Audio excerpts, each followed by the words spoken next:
A warm welcome to Disky Talk with Luyolo.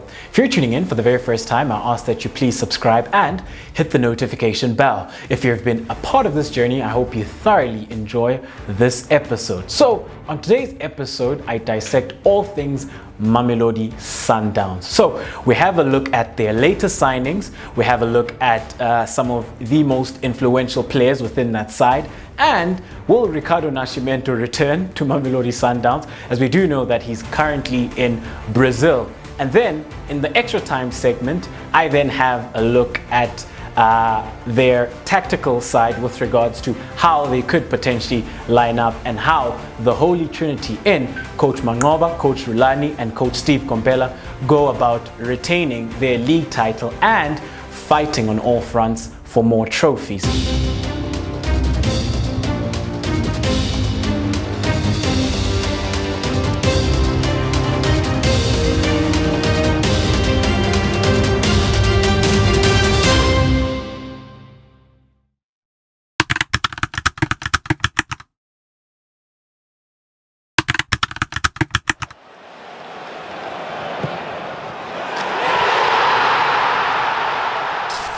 Let's get right into it. The first segment then is new signings. So Mamelodi Sundowns, we all know that on a regular basis, they are a team that tends to make bulk signings coming into the new season. So the players that they have signed, I will start at the back and then progress it all the way up front. So the first player goes by the name of Komphela, who I think is a very good player, very experienced.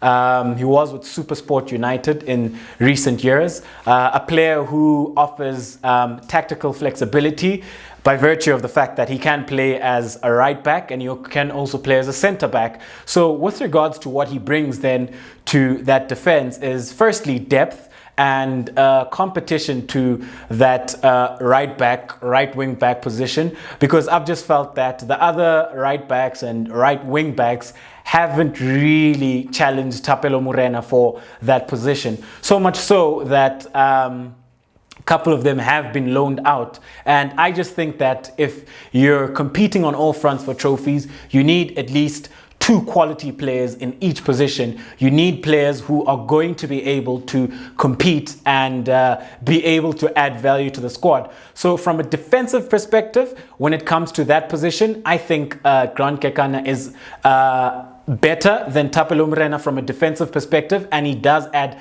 that much needed depth. However, going forward, we do know that Thapelo Morena is arguably the best, if not the best, right-sided wing-back in South Africa. So I think it's a good signing from a depth perspective and having cover in that position. You know, also considering that you kill two birds with one stone with a Komphela, because he can play as the right-sided centre-half.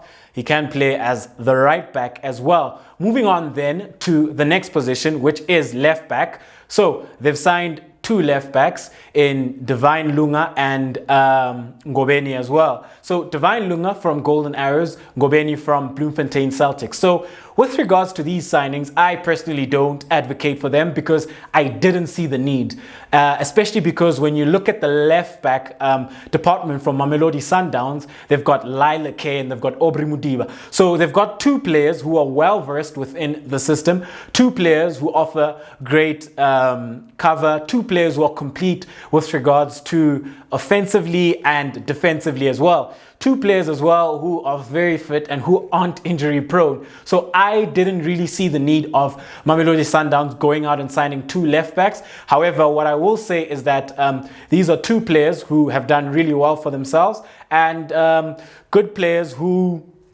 will offer depth in that position. However, I just don't see them fitting in, if I have to be honest. So going then from left back to left wing and attacking in an attacking offensive perspective, Mayema, who is also from Bloemfontein Celtics. So with regards to this signing, I was very surprised that they went and signed him, because also another player who I don't think from my perspective would fit into the Sundowns way of doing things, by virtue of the fact that the position he plays is so saturated with so many talented playmakers.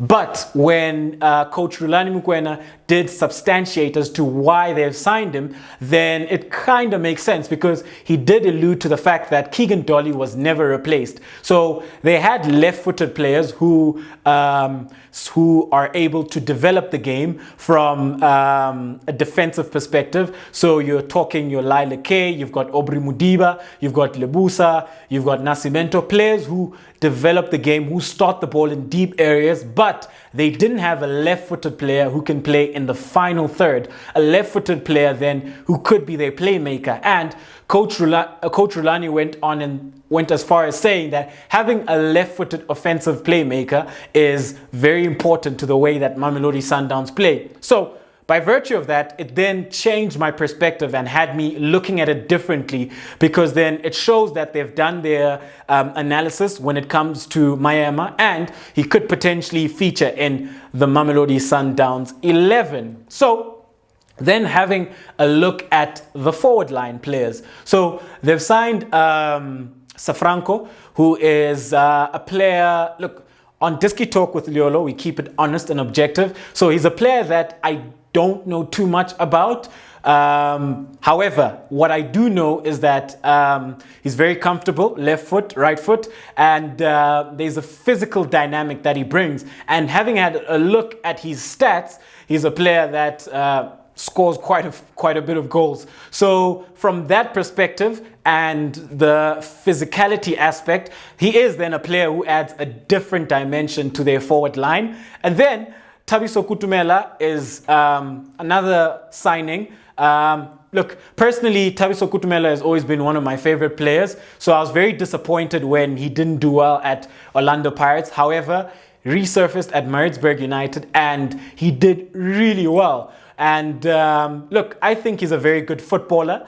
And how does he really fit into that forward line? Yeah, that is a big question mark, because there's Shalulile, there's Erasmus, and Safranco's also another one. So how does he really fit in? It remains to be seen as to will he fit into that Mamelodi Sundowns 11. However, I think he's a good player. I do know that some maybe feel like Sundowns signed unnecessarily so, which to a certain degree I would agree with, because my notion when it comes to Mamelodi Sundowns, holistically, when it comes to their transfer policy, is that from a local perspective, they've graduated. I don't think they should be looking at local players unless the player is exceptional and the player would bring much needed experience and depth. You know, so from a local perspective, they've graduated in the local market. The market that I believe they should be looking at is the international market.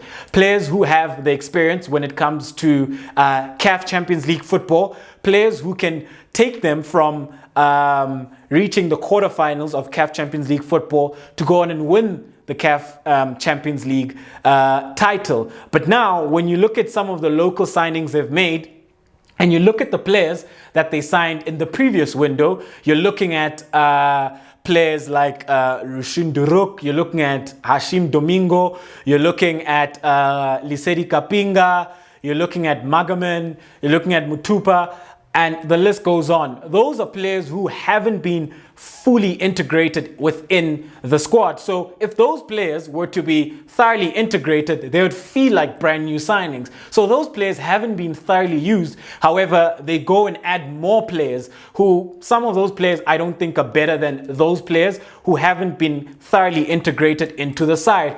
And that's why I say from a local perspective, Sundowns have graduated. They should be looking at the international market. However, before I move on to the next segment, do tell me at home, how do you guys feel about Mamelodi Sundowns' policy when it comes to the window, the type of players they sign from a local and an international perspective? Moving on then to the next segment. So the next segment, I'm going to have a look at a couple of influential players within the side. Firstly, I will start with Ricardo Nascimento. It has been reported that he hasn't joined Mamelodi Sundowns for the preseason, which then raises a few eyebrows. Is he then going to depart, or is he just handing handling certain issues back home in Brazil, and then will he join up later?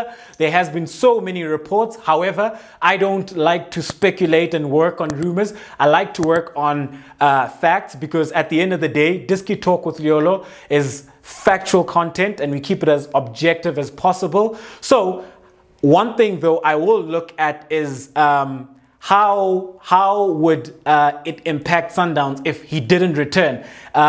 I think it would be a major loss, considering his experience and what he's done for the side. However, I do feel that Lebusa and Rushin Duruk would be very capable centre-back partnership, and I think then they would be in good hands if he didn't return. However, it remains to be seen, as no official announcement has been made by the club, but I will keep my eye on that one, and it is something that we will come back and later discuss. So, moving on then to another key player within the Mamelodi Sundowns system, who goes by the name of Mngqithi Rulani, who is my favorite player within the DStv Premiership. And yeah, you know, it's just important that I touch on him, because I feel that this is a player that he just keeps growing in stature. This is a player that even at his worst, he is better than most players within the DStv Premiership. This is a player that is gaining so much consistency. Over the past 2 seasons, he scored so many goals. We see how influential he is when it comes to linking the play, when it comes to assist as well. You know, he is a complete player. If anything, in my opinion, Zwane is the whole system. You know, the system of Mamelodi Sundowns is Mngqithi Rulani. Such an important player who I think still has lots to offer. One of the few who tend to go against the whole notion that when a player reaches 32, 33, they're over the hill. No, especially when we look at Zwane, because of how mature he is and how he has matured over the years as well. You know, the older he gets, the better he gets. How he interprets the space, how he reads the game, how he manipulates the ball and manipulates the half spaces, how he links up play with a Sirino, how he links up play with a Shalulile.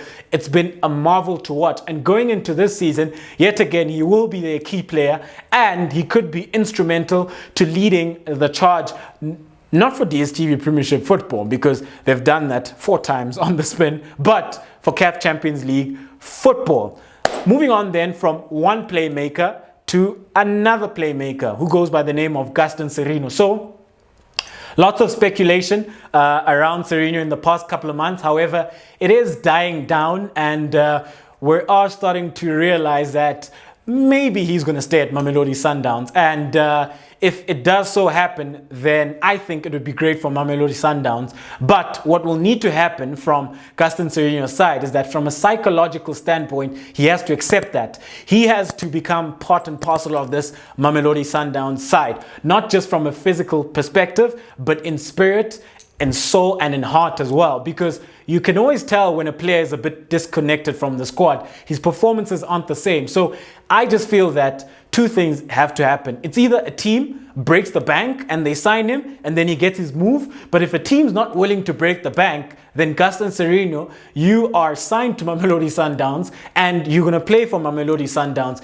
He has to make peace with it. And after all, this is a side that can actually go and win the CAF Champions League. They can go and compete for the CAF Champions League. So I just feel like he has to put away whatever he was going through, get over it, and get himself to the Sirino that we know. And his combination with Themba Zwane would flourish, you know. And then, last but not least, a player then who completes that offensive triangle they have is Peter Shalulile, a player who did so well for Mamelodi Sundowns in his first season, hit the ground running, literally and figuratively, because this is a player who doesn't stop running. Thoroughly impressed by his performances. I just feel like if Sirino gets over everything he's been through, and the 3 of them are all at a state where they're at their best and they fit, man, I just feel like that front 3, there's still more we can see from that front 3. And I see them breaking records going into the new season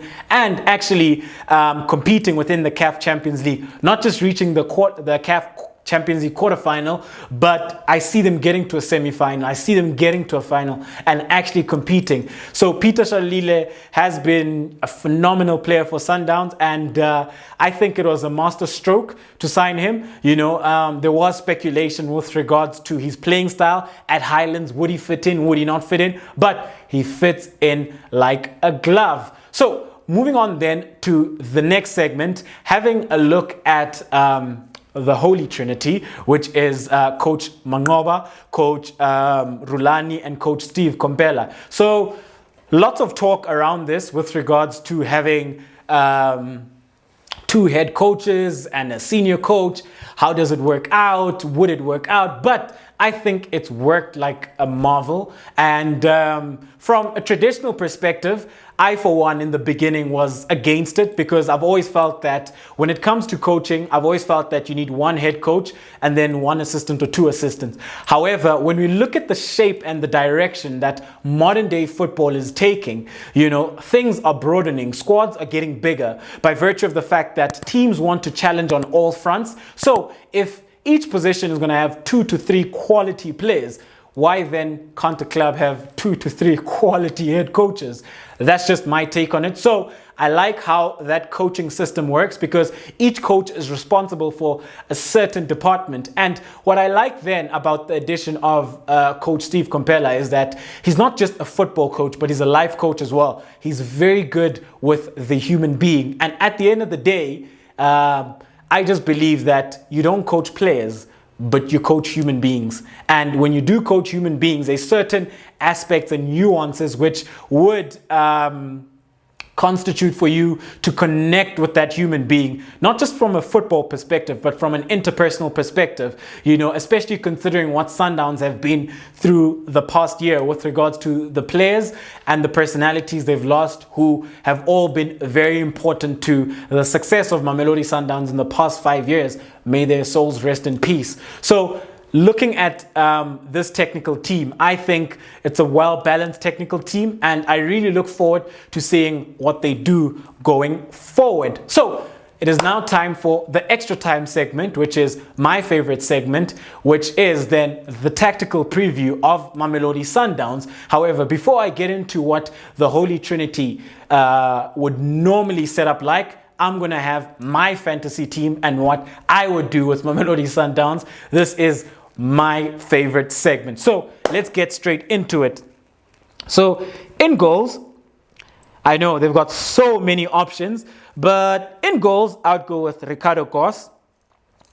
And I think it's time for him to take over in goals. And what I love about Ricardo Nascimento is his distribution, his reading of the game, and his command of his defense. Very good communication skills as well. So I think he's a player that needs to step up and be given the chance to play in goals. So with Mamelodi Sundowns, they do shape up in a 3-4-3 or, a 3-4-3. I would say a 3-4-3, because on paper it looks like a 4-3-3, but it transitions into a 3-4-3. So then we'll start it off the basis of a 3-4-3, and my three at the back, as the right-sided centre half, I would have Rushin Duruk, because I just feel that he's one of the best when it comes to his technical skill set, when it comes to his passing range.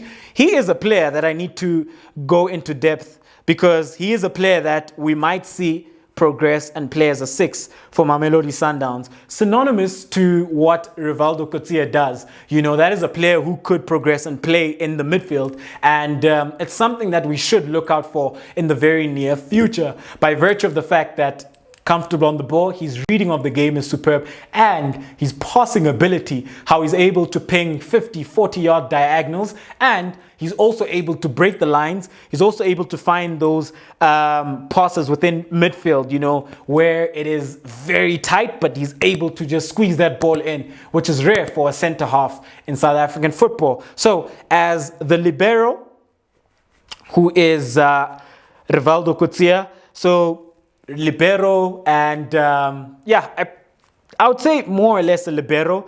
Yes, some people would consider him a register.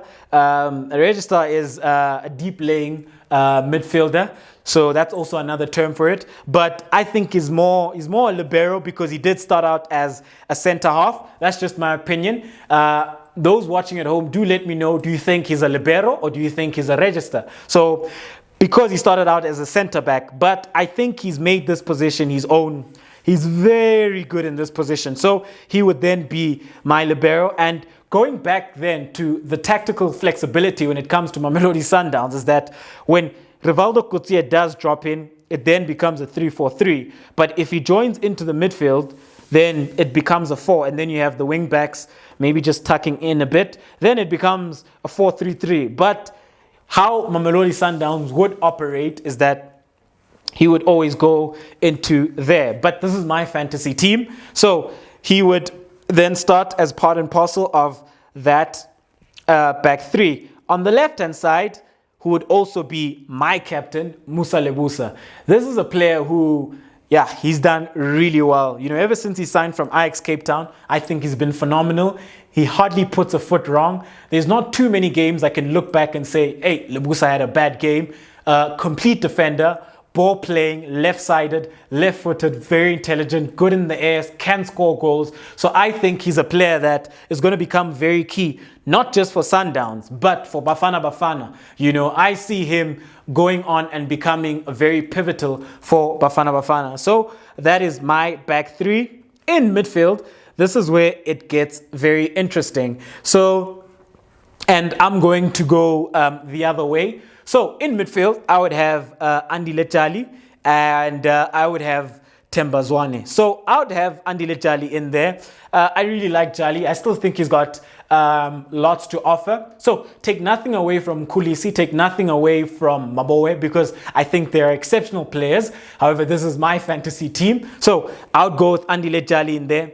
So the interesting thing then as to why I'd go with Zwane a bit deeper, I think Zwane is a lot better suited coming from deep as opposed to him when he starts a part and parcel of the front three and then he comes deep. So when he comes deep, then we only have two out and out offensive players. And then the problem also becomes is that Sirino also then likes to come deep. So sometimes Shalulile would be isolated. It's not something that a lot of people would recognize because Sundowns are comfortable. They win games comfortably. So when teams are winning, you don't always see certain things. But when I've deeply analyzed and had a look at this, that's why I prefer starting Themba Zwane a bit deeper from midfield because he's very good and very well versed when he starts with the ball at his feet as opposed to starting in the front three. Yes, he can do that because he's a complete footballer. He's very intelligent. So you wouldn't even see that he has a weakness. But I would start him a lot deeper. Let him come from deep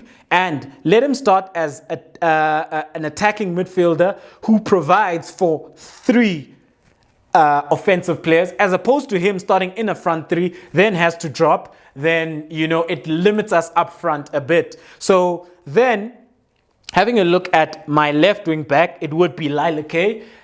Look, I think he's the best left wing back in the country. Right wing back, Thapelo Morena. So I think Sundowns have two of the best wing backs within the country on the right side and the left side. So an interesting thing, though, that I would do a lot regularly with these two wing backs, which we saw last season, is that it was against TTM going into second half.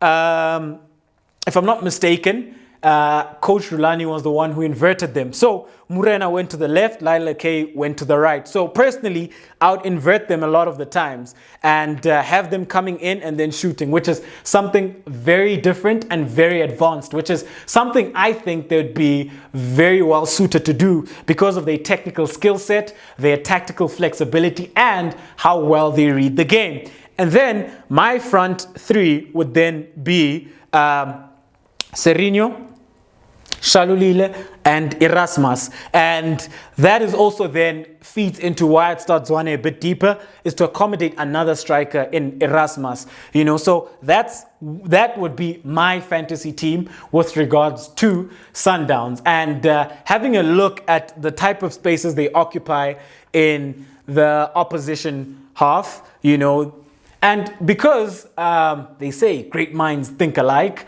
so I haven't changed too much because I already like what the Holy Trinity is doing with this side, and this would be synonymous. My approach would be very similar. So in the opposition half, what we're looking to do is you will have Rivaldo Kutia, who drops into there. You've got Lebusa, you've got Rushin Duruk.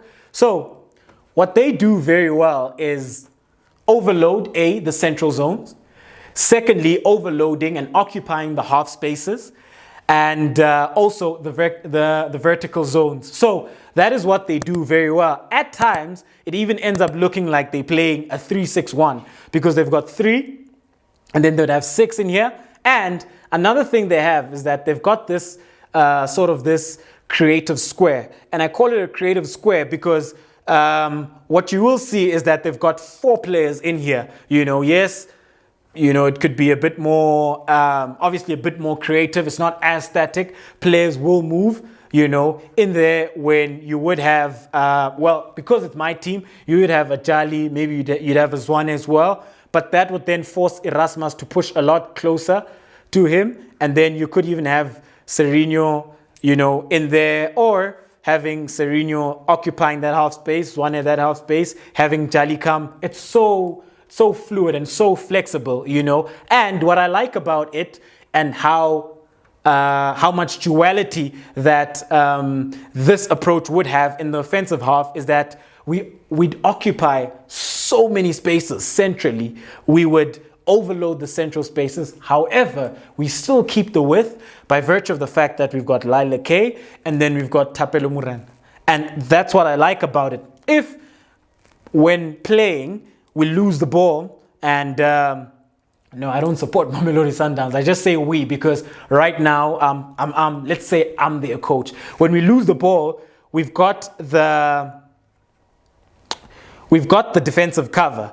Because when you lose the ball, you already have 3, right? And then you would have a Jali in there. So you're already looking at players. You're already looking at 4 defensive players who would then combat a counter-attack, which would pierce right through the middle. They're forced to go wide, which then gives enough time for players to drop. So personally, that is then how I would use it. And I also think that players like Hashim Domingo, players like Kutumela, and a player like Lisedi Kapinga would fit very well within the system. So let's have a look at reality then, which is actually very similar. So